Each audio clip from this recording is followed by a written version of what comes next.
hey, at the end of this video, check out the new PhoneDog.com homepage. And spin to win. Play the One Pod Bandit. Win free phones. What's going on, everybody? I'm Noah from PhoneDog.com, and this is the T-Mobile myTouch 3G with Google. Avec le Google. What is up? This is the full review. I had this phone for a little while now. Been testing it out.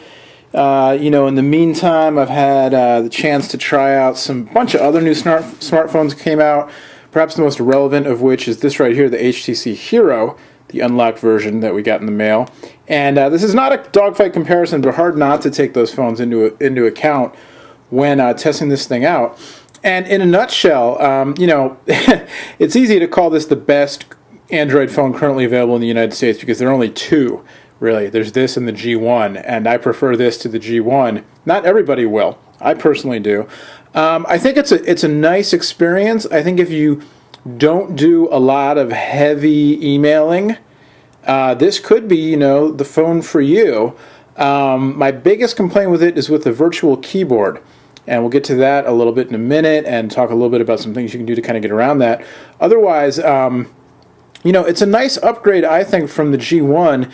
Not because it does anything that different. I mean, the specs are very similar, 3-megapixel camera, similar amount of memory and everything. Obviously, it's the same Android. And, you can upgrade the G1.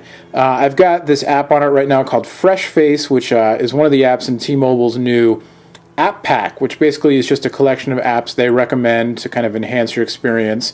And this is cool. It kind of puts, this 5 home screen thing on here, and it downloads some widgets for you automatically. And then you get a weather widget. So I kind of customized it. I put the ESPN News widget on there, the FMO widget on there, and that kind of thing. But, it's kind of a nice way for the novice user who doesn't really, know how to deal with things or want to learn how to deal with things like which apps and widgets and all that. They can kind of easily choose from some themes. That's kind of cool. The app pack has some other nice stuff in it. It's got iMeme, which isn't... here, let's show you the app pack. It's not as good as like Pandora or even maybe Last.fm, but it is a way to get streaming music on there. Mobile backup, movies, My Account, iPhone Book, Sherpa, which we detailed at the myTouch 3G launch. Visual voicemail, which is cool. T-Mobile's visual voicemail now for Android, which it's visual voicemail. It's nice. It works. I tested it. I'm going to reinstall it here for you. And in general, the phone is nice. I really like the form. We'll get back to the phone for a second away from this new software. I really like the form factor here. It's lighter weight, a little bit less bulky than the G1. And for me, the G1's keyboard I wasn't crazy about. And so for me, I'd much rather have, this just feels much more pocketable to me. Whereas the G1, the bulk of it made it something that I personally might not carry around and made it kind of more of a power user phone. And the keyboard compared to other power user phones like, the HTC Touch Pro 2, another HTC phone, just not nearly as good. The action on the keyboard on the G1, not really good. And a lot of reliability problems apparently with the keyboard, as our own phone dog John Walton has documented on his blog quite a bit. So this eliminates that problem, and Android 1.5, the Cupcake release, adds a virtual QWERTY. The virtual QWERTY is okay. The problem with it is that the screen, I think the biggest problem is that the screen isn't multi-touch. And so when you use a virtual keyboard on a multi-touch enabled phone like the iPhone or like the HTC Hero, it's a totally different experience because the screen can recognize if you're two-thumb typing in QWERTY mode, the screen can recognize when you're... Oh, okay, so I got back actually from, not to the Fresh Face install, but here's the regular home screen, and you can see I've got all my widgets, on one screen there. Didn't mean to jump around, but I've got the normal 3-screen view, and then if I go to Fresh Face, it's that 5-screen view, a little bit different.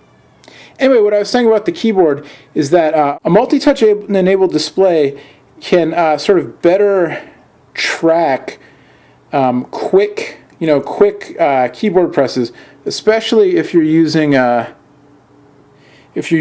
two thumbs or two fingers in the widescreen view. So here's the virtual keyboard, and so there's the regular virtual keyboard in portrait mode, and then we go to landscape or widescreen mode, and it dims and changes. And now you've got the widescreen mode, and the screen's a little bit smaller than like an iPhone, so but it's not too bad. But the deal is that when I just found that when I'm typing, once I kind of get into it, Oh, I guess I'm typing in the to field, so it's trying to make it a phone number. Whoops. Okay, let's do that here.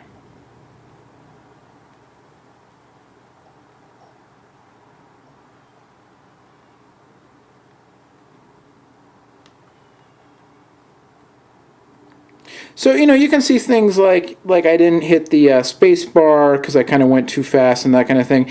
And, just in a lot of use of this phone, especially for writing a lot of emails, I started to find it frustrating because things like that would happen, which, it happens once in a little demo. I write a sentence and there's one error where I wanted to say sheep space dog, and it autocorrected to sheepdog, and that's actually probably the right way to spell it as opposed to like that.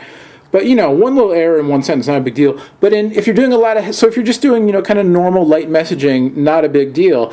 If you're doing a lot of heavy emailing, that's when it becomes a big deal. And for me, using this phone as my daily phone and sending a lot of emails on it and hammering on it, it became frustrating using the keyboard. And I think the biggest problem with it is the lack of multi-touch support. That said, one of the things, and especially in comparison to the HTC Hero, which is a similar keyboard, although HTC made some nice refinements to it, but it is multi-touch enabled. Now, lots of rumors flying around about Android 2.0 supporting multi-touch, so hopefully it will. Hopefully we'll see that soon, and that will alleviate some of these problems, I think, and I hope, with the keyboard, especially for kind of faster typists or people like me who try to type fast, make mistakes anyway, and so then the better multi-touch system would at least cut down on the mistakes, if not fix all of them for me. That being said, one of the things that I like about Android's virtual keyboard as compared to something like the iPhone is the autocomplete, autocorrect system. On iPhone, you get one choice, and that's it. And you can see this in the iPhone versus Hero dogfight series of videos that I did. You can check those out for more detail on this. But on Android, you get a choice of words that it thinks you might be trying to type. So I might be QUIC. Most likely I'm typing quick, but it might be quiche. It might be quicken. It might be quickie. I might be getting a quickie quiche. I might quickly be trying to quicken my quiche so I can have it as a quickie. So it gives you all these different choices, and you can, scroll through all of them and pick the one that you want. You can also, if it was QUIC that I was meaning to type, I can just press and hold. Whoops. I can press and hold on it, and now it's saved it to the custom dictionary. So it's a more sophisticated and I think better system than iPhone's for the virtual keyboard.